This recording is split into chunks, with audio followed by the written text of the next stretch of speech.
ओम श्री गणेशाय नमः। अथ श्री अष्टलक्ष्मी स्तोत्र।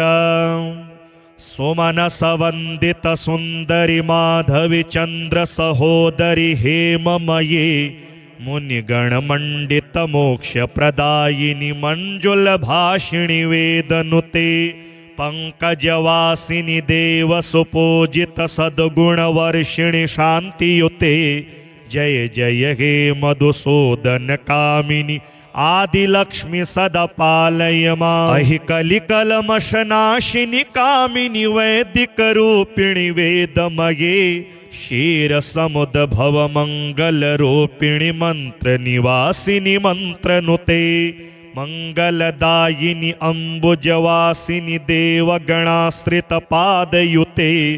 जय जय हे मधुसूदन कामिनी धान्य लक्ष्मी सदा पालय मां। जय वरवर्णिनी वैष्णवी भार्गवी मंत्रस्वरूपिणी मंत्रमये सूर्यगण पूजित शीघ्र फलप्रद ज्ञान विकासिनी शास्त्रनुते भवभयहारिणि पाप विमोचनि साधुजनाश्रित पादयुते।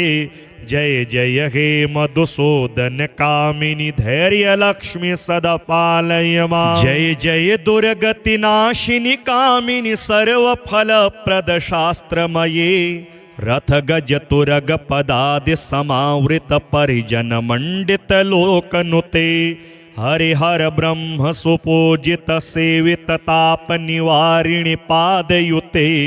जय जय हे मधुसूदन कामिनी गजलक्ष्मी सदा पालय मां।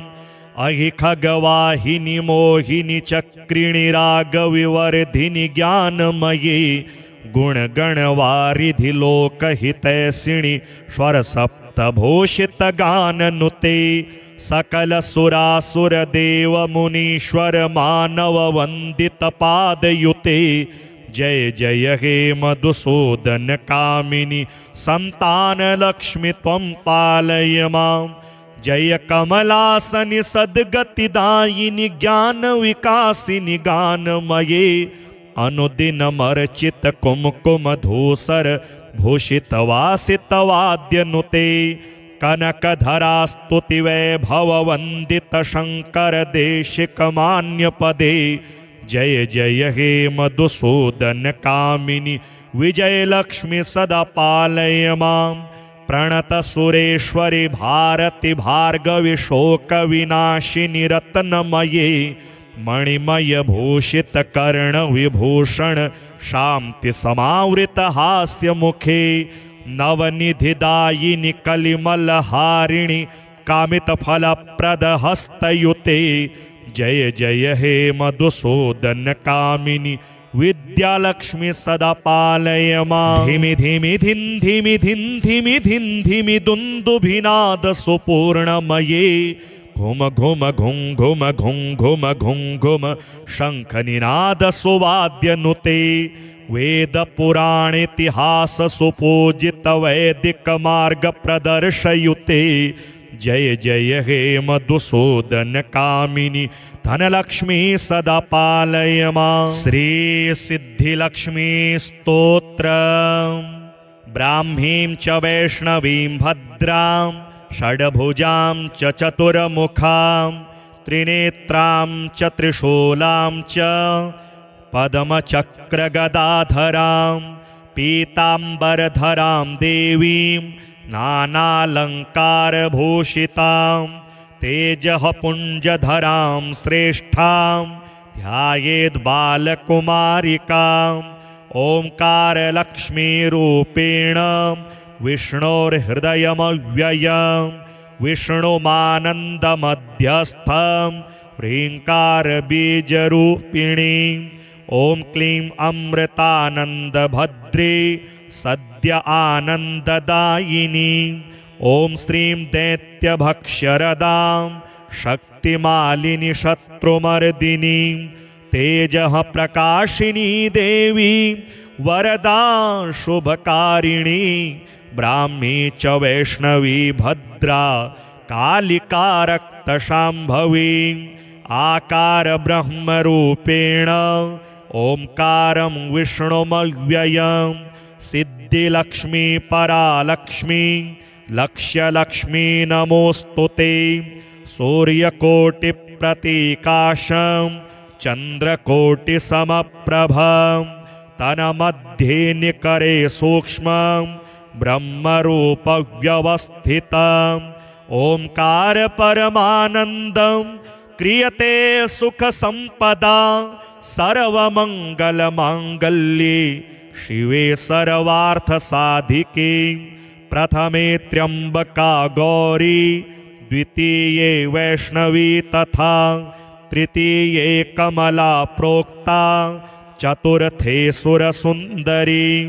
पंचमे विष्णुपत्नी च षष्ठे च वैष्णवी तथा सप्तमे च वरारोहा अष्टमे वरदायिनी नवमे खड्गत्रिशूला दशमे देवदेवता एकादशे सिद्धिलक्ष्मीर्द्वादशे ललितात्मिका एतत् स्तोत्रं पठन्तस्त्वां स्तुवन्ति भुवि मानवाः सर्वोपद्रवमुक्तास्ते नात्र कार्या विचारणा एकमासं द्विमासं वा त्रिमासं च चतुर्थकं पंचमासं च षण्मासं त्रिकालं च पठेन्नरः ब्राह्मणः क्लेशतो दुःख दरिद्रा भयपीडिताः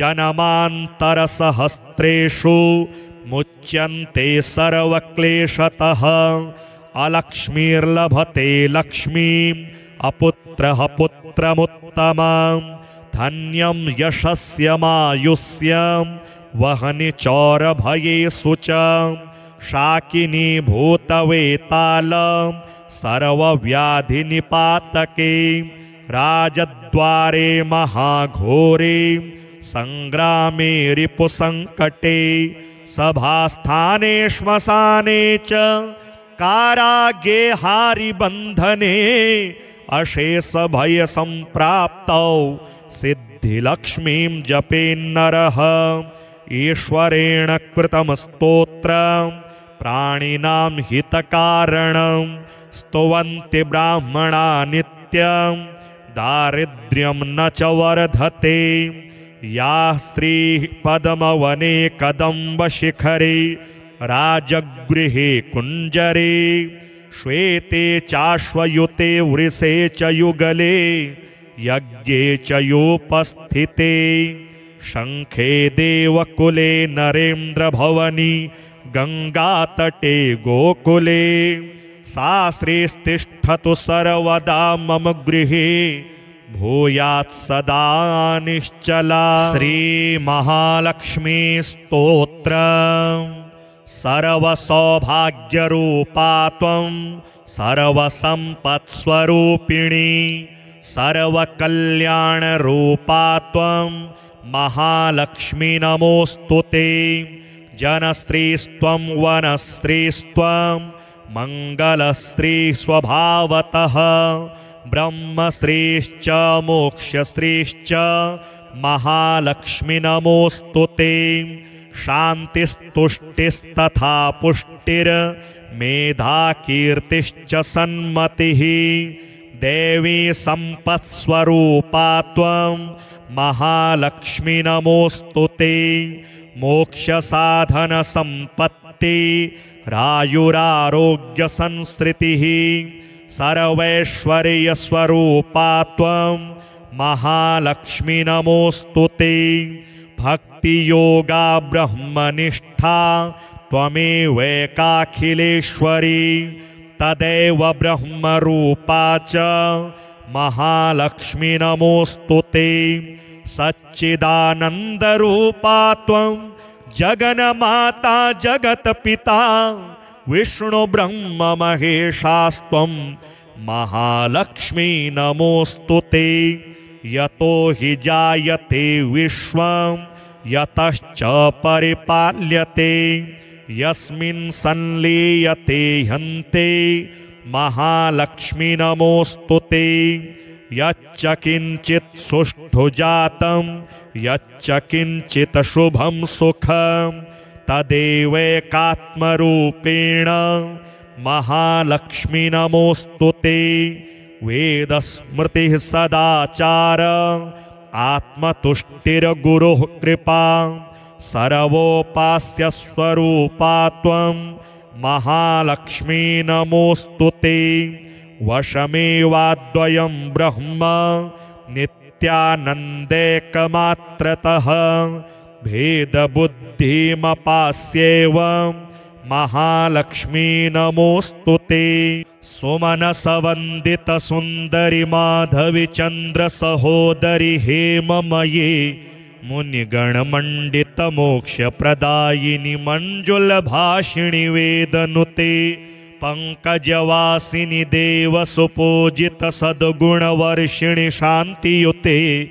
जय जय हे मधुसूदन कामिनि आदिलक्ष्मी सदा पालय माम्। अहि कलिकलमशनाशिनि कामिनि वैदिकरूपिणि वेदमये क्षीरसमुद्भवमङ्गलरूपिणि मन्त्रनिवासिनि मन्त्रनुते।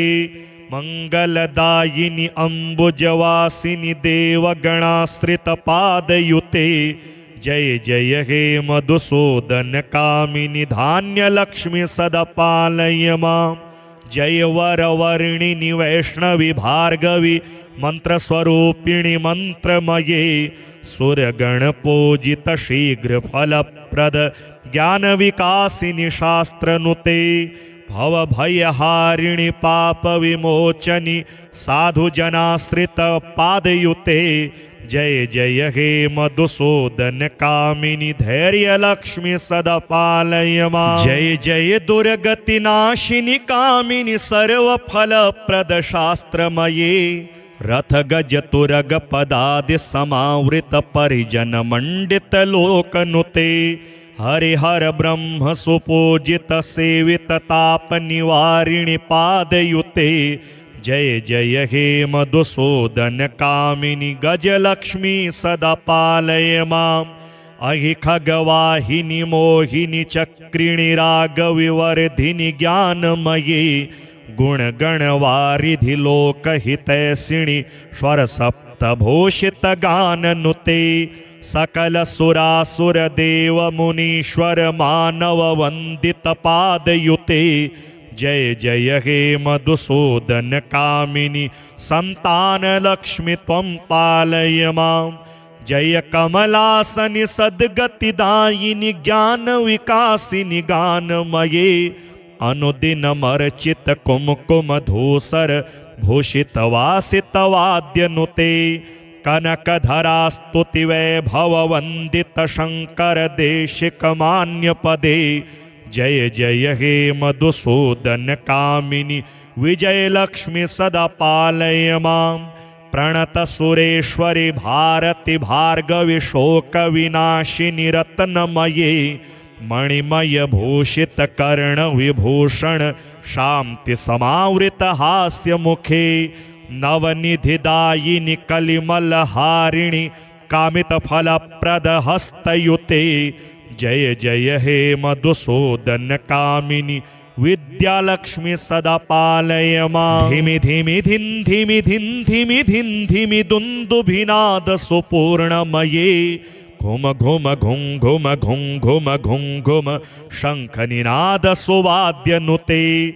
वेद पुराण इतिहास सुपूजित वैदिक मार्ग प्रदर्शयुते। जय जय हे मधुसूदन कामिनि धनलक्ष्मी सदा पालय माम्। श्री सिद्धिलक्ष्मी स्तोत्र। ब्राह्मीं च वैष्णवीं भद्रां षड्भुजां च चतुर्मुखां त्रिनेत्रां च त्रिशूलां च पद्मचक्रगदाधरां पीताम्बरधरां देवीं नानालङ्कारभूषितां तेजः पुञ्जधरां श्रेष्ठां ध्यायेद्बालकुमारिकाम्। ओंकारलक्ष्मीरूपेण विष्णोर्हृदयमव्ययं विष्णुमानन्दमध्यस्थं ह्रीङ्कारबीजरूपिणी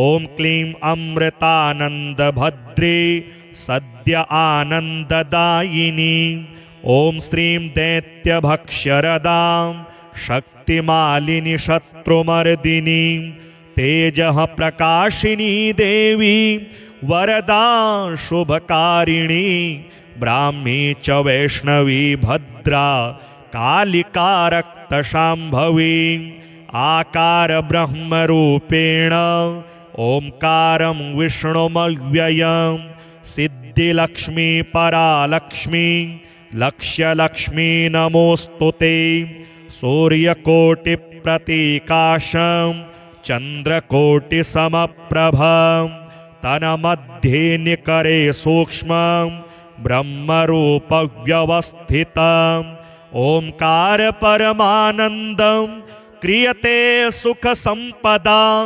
सर्वमङ्गलमाङ्गल्ये शिवे सर्वार्थसाधिके प्रथमे त्र्यम्बका गौरी द्वितीये वैष्णवी तथा तृतीये कमला प्रोक्ता चतुर्थे सुरसुन्दरी पंचमे विष्णुपत्नी च षष्ठे च वैष्णवी तथा सप्तमे च वरारोहा अष्टमे वरदायिनी नवमे खड्गत्रिशूला दशमे देवदेवता एकादशे सिद्धिलक्ष्मीर्द्वादशे ललितात्मिका एतत् स्तोत्रं पठन्तस्त्वां स्तुवन्ति भुवि मानवाः सर्वोपद्रवमुक्तास्ते नात्र कार्या विचारणा एकमासं द्विमासं वा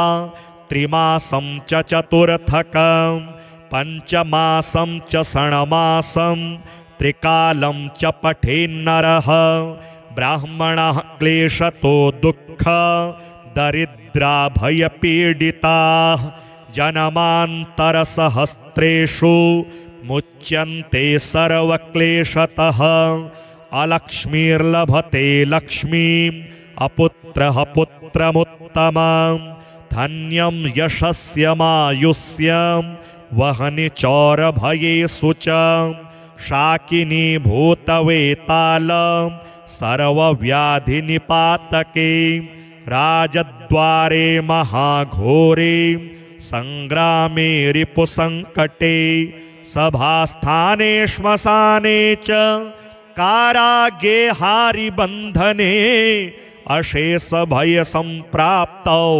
सिद्धिलक्ष्मीं जपेन्नरः ईश्वरेण कृतं स्तोत्रं प्राणिनां हितकारणं स्तुवन्ति ब्राह्मणा नित्यं दारिद्र्यं न च वर्धते या स्त्रीः पद्मवने कदम्बशिखरे राजगृहे कुञ्जरे श्वेते चाश्वयुते वृषे च युगले यज्ञे च योपस्थिते शङ्खे देवकुले नरेन्द्रभवनि गङ्गातटे गोकुले सा श्रीस्तिष्ठतु सर्वदा मम गृहे भूयात् सदा निश्चला। श्रीमहालक्ष्मी स्तोत्रम् सर्वसौभाग्यरूपा त्वं सर्वसम्पत्स्वरूपिणी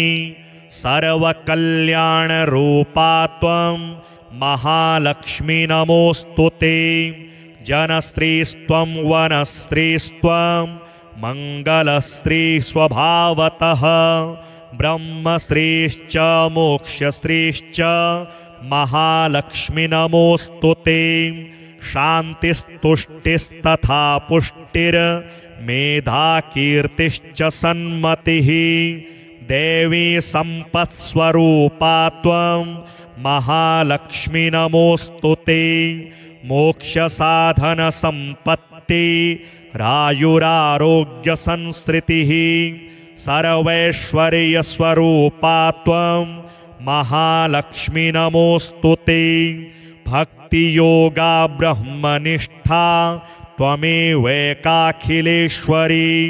तदेव ब्रह्मरूपा च महालक्ष्मी नमोऽस्तु ते। सच्चिदानन्दरूपा त्वं जगन्माता जगत्पिता विष्णु ब्रह्म महेशास्त्वं महालक्ष्मी नमोऽस्तु ते। यतो हि जायते विश्वं यतश्च परिपाल्यते यस्मिन् संलीयते हन्ते महालक्ष्मी नमोऽस्तु ते।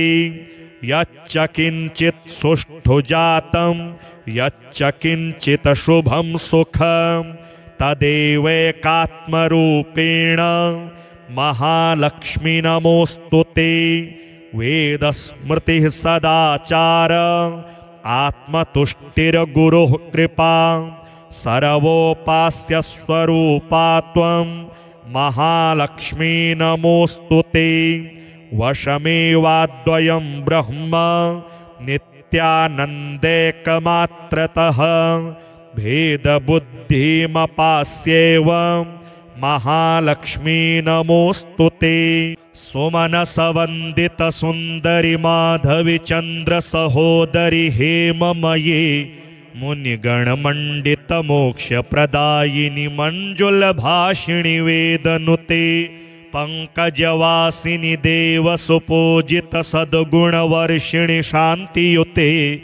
जय जय हे मधुसूदन कामिनि आदिलक्ष्मी सदा पालय माम्। अहि कलिकलमशनाशिनि कामिनि वैदिकरूपिणि वेदमये क्षीरसमुद्भव मङ्गलरूपिणि मन्त्रनिवासिनि मन्त्रनुते। मंगलदायिनि अम्बुजवासिनि देवगणाश्रितपादयुते।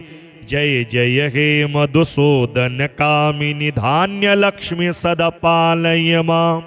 जय वरवर्णिनि वैष्णवि भार्गवि मंत्रस्वरूपिणि मंत्रमये सूर्यगणपूजित शीघ्रफलप्रद ज्ञानविकासिनि शास्त्रनुते। भवभयहारिणि पापविमोचनि साधुजनाश्रितपादयुते। जय जय हे मधुसूदन कामिनि धैर्यलक्ष्मी सदा पालय माम्। जय जय दुर्गतिनाशिनि कामिनि सर्वफलप्रद शास्त्रमये रथगजतुरगपदादि समावृत परिजनमण्डित लोकनुते। हरिहर ब्रह्म सुपूजित सेवित ताप निवारिणि पादयुते। जय जय हे मधुसूदन कामिनि गजलक्ष्मी सदा पालय माम्। अहि खगवाहिनि मोहिनि चक्रिणि रागविवर्धिनि ज्ञानमये गुणगणवारिधि लोकहितैषिणि स्वरसप्तभूषित गाननुते। सकल सुरासुर देव मुनीश्वर मानव वंदित पादयुते। जय जय हे मधुसूदन कामिनि संतान लक्ष्मी त्वं पालय माम्। जय कमलासनि सद्गतिदायिनि ज्ञान विकासिनि गानमये अनुदिनमर्चित कुमकुम धूसर भूषित वासित वाद्यनुते। कनकधरा स्तुति वैभव वंदित शंकर देशिक मान्य पदे। जय जय हे मधुसूदन कामिनि विजय लक्ष्मी सदा पालय माम्। प्रणत सुरेश्वरि भारति भार्गवि शोक विनाशिनि रत्नमये मणिमय भूषित कर्ण विभूषण शांति समावृत हास्य मुखे। नवनिधिदायिनि कलिमलहारिणि कामित फलप्रद हस्तयुते। जय जय हे मधुसूदन कामिनि विद्यालक्ष्मी सदा पालय माम्। धिमि धिमि धिन् धिमि धिन् धिमि धिन् धिमि दुन्दुभिनाद सुपूर्णमये घुम घुम घुं घुम घुं घुम घुं घुम शंखनिनाद सुवाद्यनुते। वेद पुराण इतिहास सुपूजित वैदिक मार्ग प्रदर्शयुते। जय जय हे मधुसूदन कामिनि धनलक्ष्मी सदा पालय माम्। श्री सिद्धिलक्ष्मी स्तोत्र। ब्राह्मीं च वैष्णवीं भद्रां षड्भुजां च चतुर्मुखां त्रिनेत्रां च त्रिशूलां च पद्मचक्रगदाधरां पीताम्बरधरां देवीं नानालङ्कारभूषितां तेजः पुञ्जधरां श्रेष्ठां ध्यायेद्बालकुमारिकाम् ओंकारलक्ष्मीरूपेण विष्णोर्हृदयमव्ययं विष्णुमानन्दमध्यस्थं ह्रीङ्कारबीजरूपिणीं ॐ क्लीं अमृतानन्दभद्रे सद्य आनन्ददायिनी ॐ श्रीं दैत्यभक्ष्यरदां शक्तिमालिनी शत्रुमर्दिनी तेजः प्रकाशिनी देवी वरदा शुभकारिणी ब्राह्मी च वैष्णवी भद्रा कालिका रक्तशाम्भवी आकार ब्रह्मरूपेण ओंकारं विष्णुमव्ययं सिद्धिलक्ष्मी परालक्ष्मी लक्ष्यलक्ष्मी नमोस्तुते सूर्यकोटिप्रतीकाशं चन्द्रकोटिसमप्रभं तन्मध्ये निकरे सूक्ष्मं ब्रह्मरूपव्यवस्थितम् ओंकार परमानन्दं क्रियते सुखसम्पदा सर्वमङ्गलमाङ्गल्ये शिवे सर्वार्थसाधिके प्रथमे त्र्यम्बका गौरी द्वितीये वैष्णवी तथा तृतीये कमला प्रोक्ता चतुर्थे सुरसुन्दरी पंचमे विष्णुपत्नी च षष्ठे च वैष्णवी तथा सप्तमे च वरारोहा अष्टमे वरदायिनी नवमे खड्गत्रिशूला दशमे देवदेवता एकादशे सिद्धिलक्ष्मीर्द्वादशे ललितात्मिका एतत् स्तोत्रं पठन्तस्त्वां स्तुवन्ति भुवि मानवाः सर्वोपद्रवमुक्तास्ते नात्र कार्या विचारणा एकमासं द्विमासं वा त्रिमासं च चतुर्थकं पंचमासं च षण्मासं त्रिकालं च पठेन्नरः ब्राह्मणः क्लेशतो दुःख दरिद्रा भयपीडिताः जन्मान्तरसहस्रेषु मुच्यन्ते सर्वक्लेशतः अलक्ष्मीर्लभते लक्ष्मीम् अपुत्रः पुत्रमुत्तमं धन्यं यशस्यमायुष्यं वहनि चौरभयेषु च शाकिनी भूतवेतालं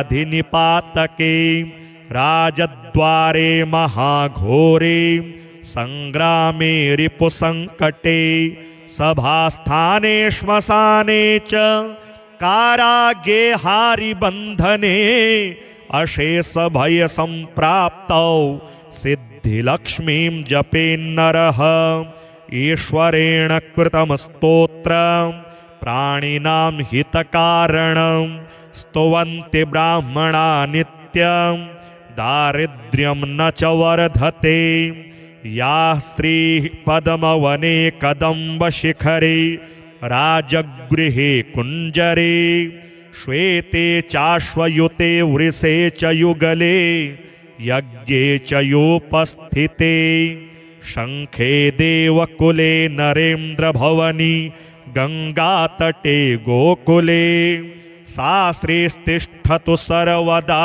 मम गृहे भूयात् सदा निश्चला। श्रीमहालक्ष्मी स्तोत्रम् सर्वसौभाग्यरूपा त्वं सर्वसम्पत्स्वरूपिणी सर्वकल्याणरूपा त्वं महालक्ष्मी नमोस्तुते। जनश्रीस्त्वं वनश्रीस्त्वं मङ्गलश्री स्वभावतः ब्रह्मश्रीश्च मोक्षश्रीश्च महालक्ष्मी नमोस्तुते। शान्तिस्तुष्टिस्तथा पुष्टिर्मेधा कीर्तिश्च सन्मतिः देवी संपत्स्वरूपा त्वं महालक्ष्मी नमोस्तुते।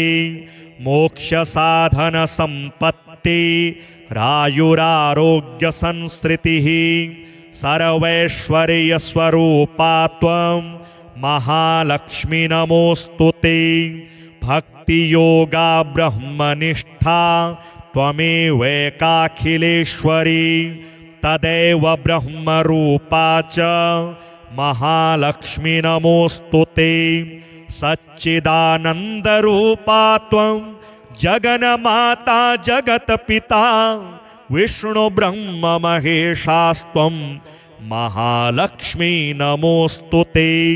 यतो हि जायते विश्वं यतश्च परिपाल्यते यस्मिन् संलीयते हन्ते महालक्ष्मी नमोस्तुते।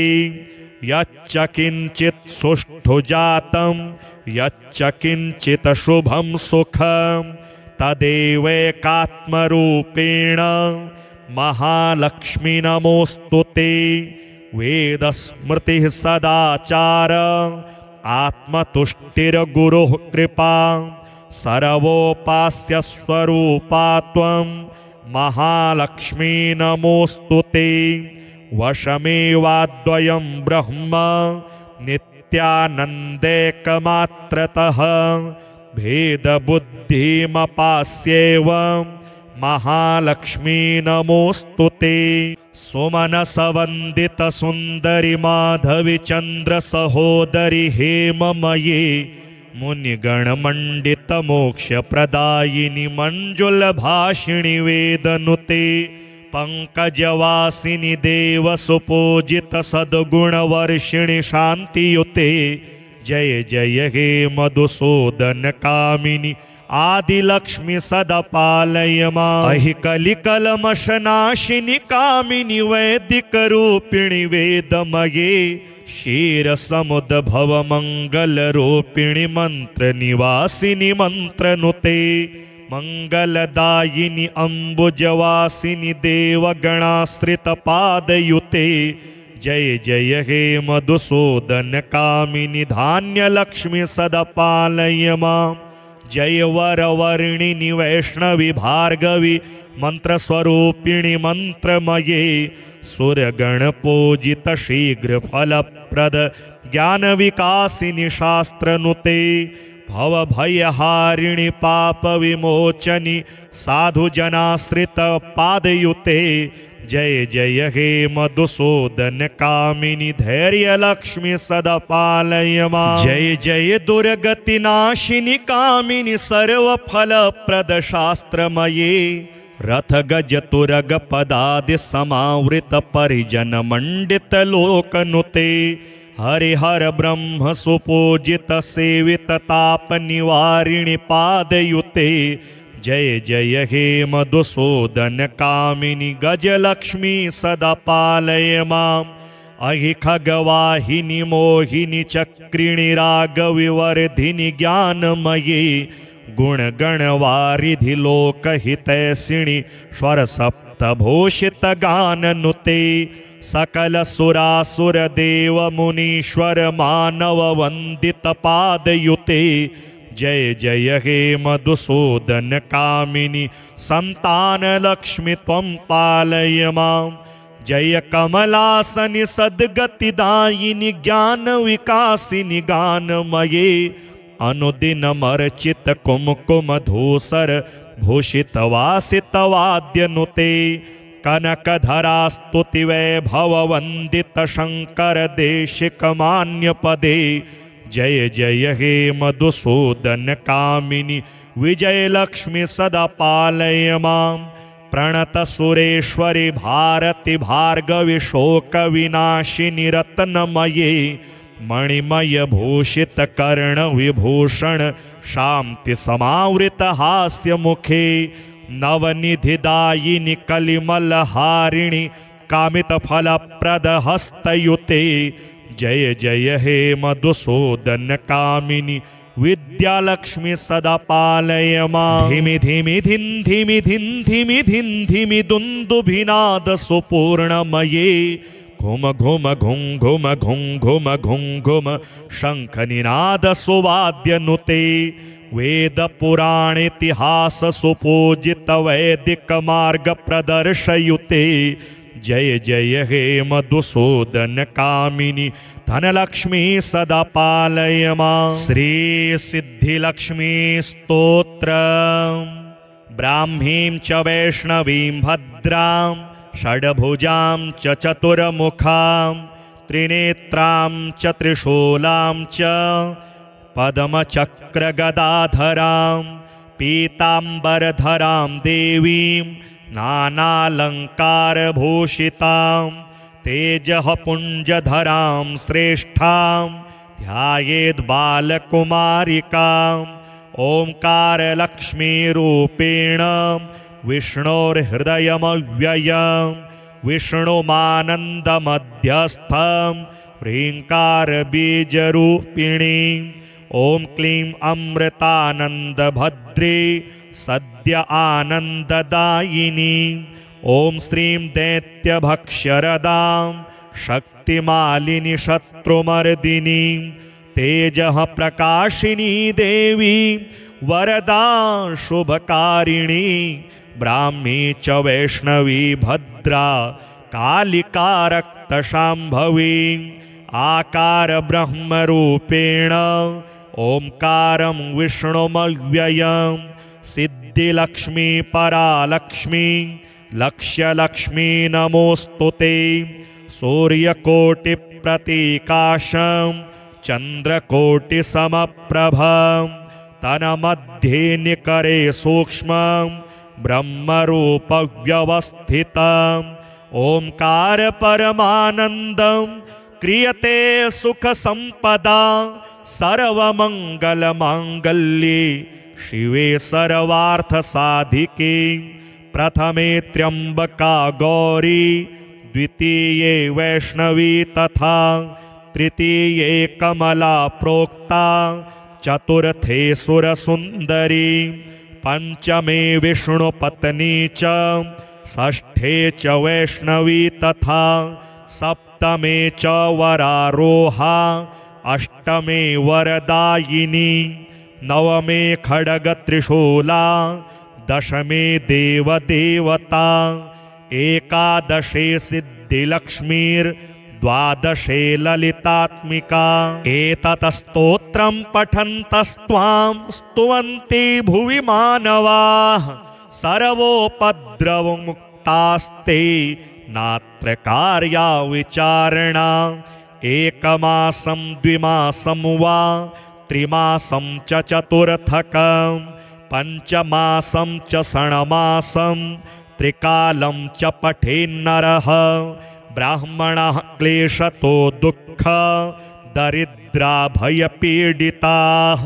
जन्मान्तरसहस्रेषु मुच्यन्ते सर्वक्लेशतः अलक्ष्मीर्लभते लक्ष्मीम् अपुत्रः पुत्रमुत्तमं धन्यं यशस्यमायुष्यं वहनि चौरभयेषु च शाकिनी भूतवेतालं सर्वव्याधिनिपातके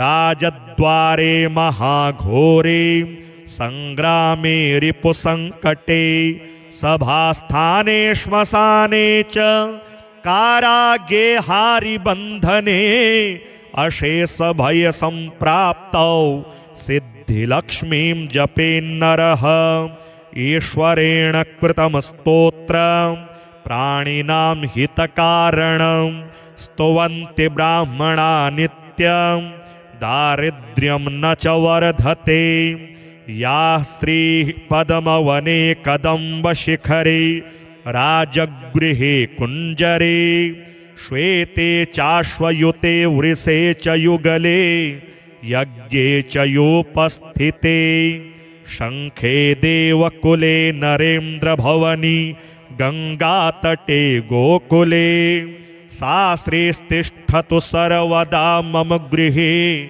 भूयात् सदा निश्चला। श्रीमहालक्ष्मी स्तोत्रम्।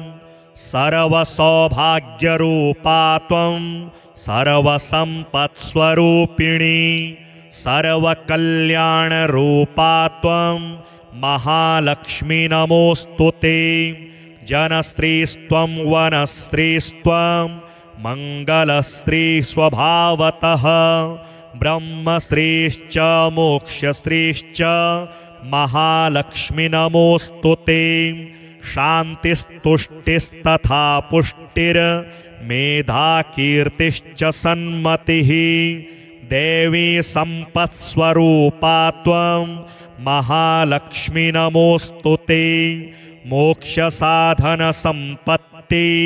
रायुरारोग्यसंसृतिः सर्वैश्वर्यस्वरूपा त्वं महालक्ष्मी नमोऽस्तु ते।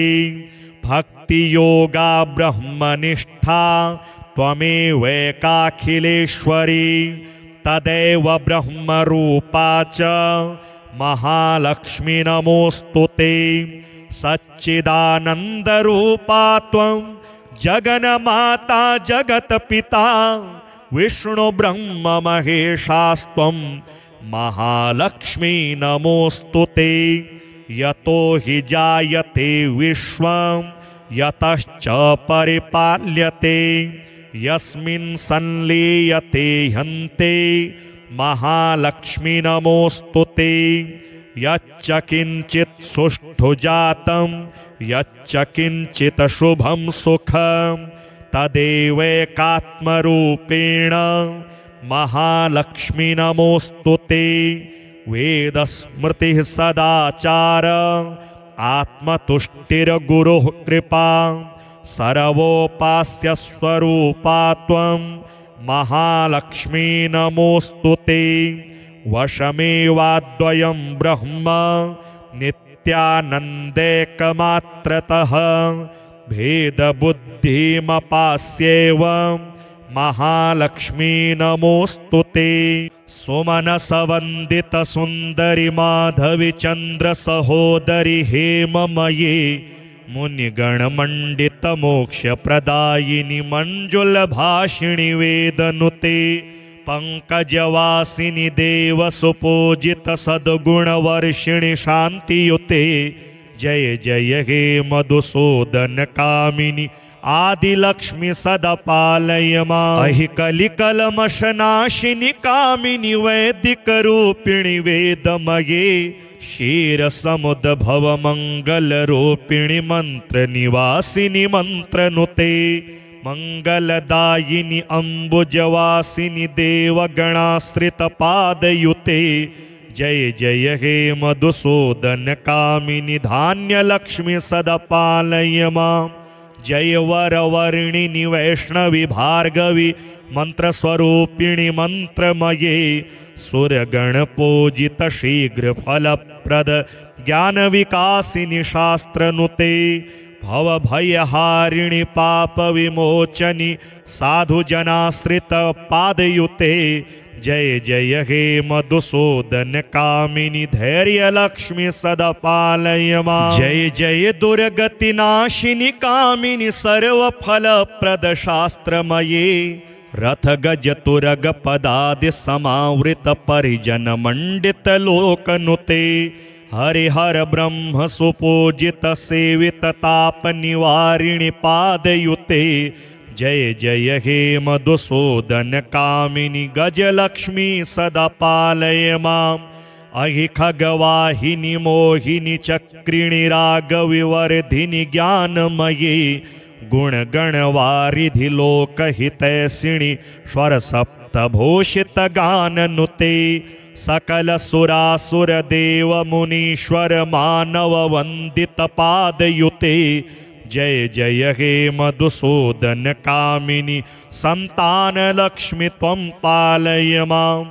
जय कमलासनि सद्गतिदायिनि ज्ञान विकासिनि गानमये अनुदिनमर्चित कुमकुम धूसर भूषित वासित वाद्यनुते कनकधरा स्तुति वैभव वंदित शंकर देशिक मान्य पदे जय जय हे मधुसूदन कामिनि विजय लक्ष्मी सदा पालय माम्। प्रणतसुरेश्वरि भारति भार्गवि शोकविनाशिनि रत्नमये मणिमयभूषितकर्णविभूषण शान्तिसमावृतहास्यमुखे नवनिधिदायिनि कलिमलहारिणि कामितफलप्रदहस्तयुते जय जय हे मधुसूदनकामिनि विद्यालक्ष्मी सदा पालय मां। धिमि धिमि धिं धिमि धिं धिमि धिं धिमि दुन्दुभिनाद सुपूर्णमये घुम घुम घुं घुम घुं घुम घुं घुम शङ्खनिनाद सुवाद्यनुते वेदपुराणेतिहास सुपूजित वैदिक मार्ग प्रदर्शयुते जय जय हे मधुसूदन कामिनि धनलक्ष्मी सदा पालय मां। श्री सिद्धिलक्ष्मी स्तोत्र। ब्राह्मीं च वैष्णवीं भद्रां षड्भुजां च चतुर्मुखां त्रिनेत्रां च त्रिशूलां च पद्मचक्रगदाधरां पीताम्बरधरां देवीं नानालङ्कारभूषितां तेजः पुञ्जधरां श्रेष्ठां ध्यायेद्बालकुमारिकाम् ओंकारलक्ष्मीरूपेण विष्णोर्हृदयमव्ययं विष्णुमानन्दमध्यस्थं ह्रीङ्कारबीजरूपिणीं ॐ क्लीं अमृतानन्दभद्रे सद्य आनन्ददायिनी ॐ श्रीं दैत्यभक्ष्यरदां शक्तिमालिनी शत्रुमर्दिनी तेजः प्रकाशिनी देवी वरदा शुभकारिणी ब्राह्मी च वैष्णवी भद्रा कालिका रक्तशाम्भवी आकार ब्रह्मरूपेण ओंकारं विष्णुमव्ययं सिद्धिलक्ष्मी परालक्ष्मी लक्ष्यलक्ष्मी नमोस्तुते सूर्यकोटिप्रतीकाशं चन्द्रकोटिसमप्रभं तन्मध्ये निकरे सूक्ष्मं ब्रह्मरूपव्यवस्थितम् ओंकार परमानन्दं क्रियते सुखसम्पदा सर्वमङ्गलमाङ्गल्ये शिवे सर्वार्थसाधिके प्रथमे त्र्यम्बका गौरी द्वितीये वैष्णवी तथा तृतीये कमला प्रोक्ता चतुर्थे सुरसुन्दरी पंचमे विष्णुपत्नी च षष्ठे च वैष्णवी तथा सप्तमे च वरारोहा अष्टमे वरदायिनी नवमे खड्गत्रिशूला दशमे देवदेवता एकादशे सिद्धिलक्ष्मीर्द्वादशे ललितात्मिका एतत् स्तोत्रं पठन्तस्त्वां स्तुवन्ति भुवि मानवाः सर्वोपद्रवमुक्तास्ते नात्र कार्या विचारणा एकमासं द्विमासं वा त्रिमासं च चतुर्थकं पंचमासं च षण्मासं त्रिकालं च पठेन्नरः ब्राह्मणः क्लेशतो दुःख दरिद्रा भयपीडिताः जन्मान्तरसहस्रेषु मुच्यन्ते सर्वक्लेशतः अलक्ष्मीर्लभते लक्ष्मीम् अपुत्रः पुत्रमुत्तमं धन्यं यशस्यमायुष्यं वहनि चौरभयेषु च शाकिनी भूतवेतालं सर्वव्याधिनिपातके राजद्वारे महाघोरे संग्रामे रिपुसंकटे सभास्थाने श्मशाने च कारागे हारिबन्धने अशेष भय संप्राप्तौ सिद्धिलक्ष्मीं जपेन्नरः ईश्वरेण कृतं स्तोत्रं प्राणिनां हितकारणं स्तुवन्ति ब्राह्मणा नित्यं दारिद्र्यं न च वर्धते या स्त्री पद्मवने कदम्बशिखरे राजगृहे कुञ्जरे श्वेते चाश्वयुते वृषे च युगले यज्ञे च योपस्थिते शङ्खे देवकुले नरेन्द्रभवनि गङ्गातटे गोकुले सा श्रीस्तिष्ठतु सर्वदा मम गृहे भूयात् सदा निश्चला। श्रीमहालक्ष्मी स्तोत्र। सर्वसौभाग्यरूपा त्वं सर्वसम्पत्स्वरूपिणी सर्वकल्याणरूपा त्वं महालक्ष्मी नमोऽस्तु ते। जनश्रीस्त्वं वनश्रीस्त्वं मङ्गलश्री स्वभावतः ब्रह्मश्रीश्च मोक्षश्रीश्च महालक्ष्मी नमोऽस्तु ते।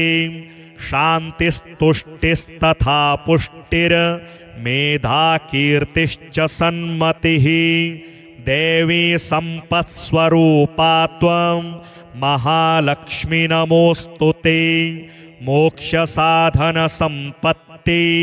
रायुरारोग्यसंसृतिः सर्वैश्वर्यस्वरूपा त्वं महालक्ष्मी नमोऽस्तु ते। भक्तियोगा ब्रह्मनिष्ठा त्वमेवैकाखिलेश्वरी तदेव ब्रह्मरूपा च महालक्ष्मी नमोऽस्तु ते। सच्चिदानन्दरूपा त्वं जगन्माता जगत्पिता विष्णुब्रह्ममहेशास्त्वं महालक्ष्मी नमोऽस्तु ते। यतो हि जायते विश्वं यतश्च परिपाल्यते यस्मिन् संलीयते हन्ते महालक्ष्मी नमोऽस्तु ते। यच्च किञ्चित् सुष्ठु जातं यच्च किञ्चित् शुभं सुखं तदेवैकात्मरूपेण महालक्ष्मी नमोऽस्तु ते। वेदस्मृतिः सदाचार आत्मतुष्टिर्गुरुः कृपा सर्वोपास्यस्वरूपा त्वं महालक्ष्मी नमोऽस्तु ते। वशमेवाद्वयं ब्रह्म नित्यानन्दैकमात्रतः भेदबुद्धिमपास्येवं महालक्ष्मी नमोऽस्तु ते। सुमनसवन्दितसुन्दरि माधवि चन्द्रसहोदरि हेममये मुनिगणमण्डितमोक्षप्रदायिनि मञ्जुलभाषिणि वेदनुते पंकजवासिनि देवसुपूजित सद्गुणवर्षिणि शान्तियुते जय जय हे मधुसूदन कामिनि आदिलक्ष्मी सदा पालय माम्। अहि कलिकलमशनाशिनि कामिनि वैदिकरूपिणि वेदमये क्षीरसमुद्भव मङ्गलरूपिणि मन्त्रनिवासिनि मन्त्रनुते मंगलदायिनि अम्बुजवासिनि देवगणाश्रितपादयुते जय जय हे मधुसूदन कामिनि धान्यलक्ष्मी सदा पालय माम्। जय वरवर्णिनि वैष्णवि भार्गवि मंत्रस्वरूपिणि मंत्रमये सुरगणपूजित शीघ्रफलप्रद ज्ञानविकासिनि शास्त्रनुते भवभयहारिणि पापविमोचनि साधुजनाश्रितपादयुते जय जय हे मधुसूदन कामिनि धैर्यलक्ष्मी सदा पालय माम्। जय जय दुर्गतिनाशिनि कामिनि सर्वफलप्रद शास्त्रमये रथ गज तुरग पदादि समावृत परिजन मंडित लोकनुते हरिहर ब्रह्म सुपूजित सेवित ताप निवारिणि पादयुते जय जय हे मधुसूदन कामिनि गजलक्ष्मी सदा पालय माम्। अहि खगवाहिनि मोहिनि चक्रिणि रागविवर्धिनि ज्ञानमये गुणगणवारिधि लोकहितैषिणि स्वर सप्तभूषित गाननुते सकल सुरासुर देव मुनीश्वर मानव वंदित पादयुते जय जय हे मधुसूदन कामिनी संतान लक्ष्मी त्वं पालय मां। जय कमलासनि सद्गतिदायिनि ज्ञान विकासिनि गानमये। अनुदिनमर्चित कुमकुम धूसर भूषित वासित वाद्यनुते। कनकधरा स्तुति वैभव वंदित शंकर देशिक मान्य पदे। जय जय हे मधुसूदन कामिनी विजय लक्ष्मी सदा पालय मां। प्रणत सुरेश्वरी भारती भार्गवी शोक विनाशिनी रत्नमये। मणिमय भूषित कर्ण विभूषण शांति समावृत हास्य मुखे। नवनिधिदायिनी कलिमल हारिणी कामित फल प्रद हस्तयुते। जय जय हे मधुसूदन कामिनी विद्यालक्ष्मी सदा पालय मां। धिमि धिमि धिन धिमि धिन धिमि धिन धिमि दुन्दुभिनाद सुपूर्णमये। घुम घुम घुं घुम घुं घुम घुं घुम शंखनिनाद सुवाद्यनुते।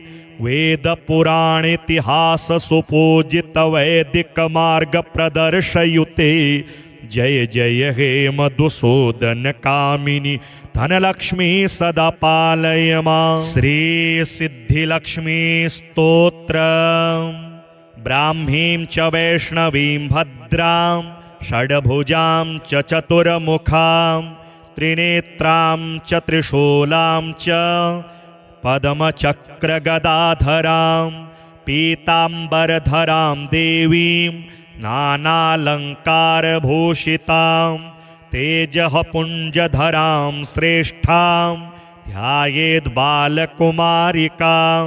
ओंकार लक्ष्मी रूपेण विष्णोर्हृदयमव्ययं विष्णुमानन्दमध्यस्थं ह्रींकार बीजरूपिणी। ओं क्लीं अमृतानन्दभद्रे सद्य आनन्ददायिनी। ओं श्रीं दैत्यभक्ष्यरदां शक्तिमालिनी शत्रुमर्दिनी। तेजः प्रकाशिनी देवी वरदा शुभकारिणी। ब्राह्मी च वैष्णवी भद्रा कालिका रक्तशाम्भवी। आकार ब्रह्मरूपेण ओंकारं विष्णुमव्ययं। सिद्धिलक्ष्मी परालक्ष्मी लक्ष्यलक्ष्मी नमोस्तुते।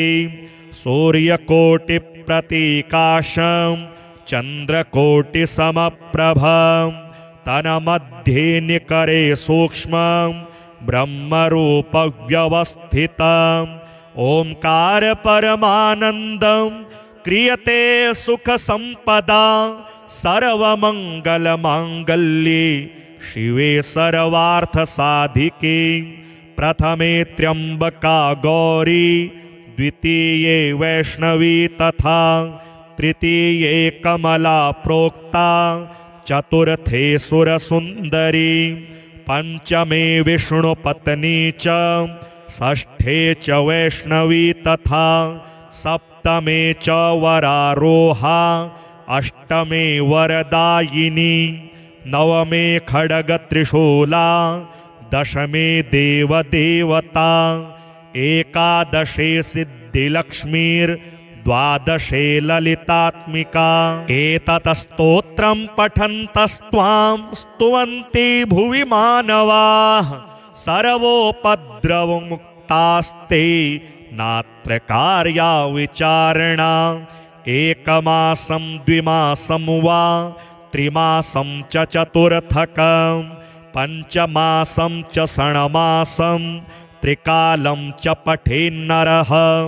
ब्राह्मणः क्लेशतो दुःख दरिद्रा भयपीडिताः जन्मान्तरसहस्रेषु मुच्यन्ते सर्वक्लेशतः। अलक्ष्मीर्लभते लक्ष्मीम् अपुत्रः पुत्रमुत्तमं। धन्यं यशस्यमायुष्यं वहनि चौरभयेषु च। शाकिनी भूतवेतालं सर्वव्याधिनिपातके। राजद्वारे महाघोरे संग्रामे रिपुसंकटे सभास्थाने श्मशाने च कारागे हारिबन्धने अशेष भय संप्राप्तौ सिद्धिलक्ष्मीं जपेन्नरः ईश्वरेण कृतं स्तोत्रं प्राणिनां हितकारणं स्तुवन्ति ब्राह्मणा नित्यं दारिद्र्यं न च वर्धते या स्त्रीः पद्मवने कदम्बशिखरे राजगृहे कुञ्जरे श्वेते चाश्वयुते वृषे च युगले यज्ञे च योपस्थिते शङ्खे देवकुले नरेन्द्रभवनि गङ्गातटे गोकुले सा श्रीस्तिष्ठतु सर्वदा मम गृहे भूयात् सदा निश्चला। श्रीमहालक्ष्मी स्तोत्रम्। सर्वसौभाग्यरूपा त्वं सर्वसम्पत्स्वरूपिणी सर्वकल्याणरूपा त्वं महालक्ष्मी नमोऽस्तुते। जनश्रीस्त्वं वनश्रीस्त्वं मङ्गलश्री स्वभावतः ब्रह्मश्रीश्च मोक्षश्रीश्च महालक्ष्मी नमोऽस्तुते। शान्तिस्तुष्टिस्तथा पुष्टिर्मेधा कीर्तिश्च सन्मतिः देवी सम्पत्स्वरूपा त्वं महालक्ष्मी नमोऽस्तुते। मोक्षसाधनसम्पत्ति रायुरारोग्यसंसृतिः सर्वैश्वर्यस्वरूपा त्वं महालक्ष्मी नमोऽस्तुते। भक्तियोगा ब्रह्मनिष्ठा त्वमेवैकाखिलेश्वरी तदेव ब्रह्मरूपा च महालक्ष्मी नमोऽस्तुते। सच्चिदानन्दरूपा त्वं जगन्माता जगत्पिता विष्णुब्रह्ममहेशास्त्वं महालक्ष्मी नमोऽस्तुते। यतो हि जायते विश्वं यतश्च परिपाल्यते यस्मिन् संलीयते हन्ते महालक्ष्मी नमोऽस्तुते। यच्च किञ्चित् सुष्ठु जातं यच्च किञ्चित् शुभं सुखं तदेवैकात्मरूपेण महालक्ष्मी नमोऽस्तुते। वेदस्मृतिः सदाचार आत्मतुष्टिर्गुरुः कृपा सर्वोपास्यस्वरूपा त्वं महालक्ष्मी नमोऽस्तुते। वशमेवाद्वयं ब्रह्म नित्यानन्दैकमात्रतः भेदबुद्धिमपास्येवं महालक्ष्मी नमोऽस्तुते।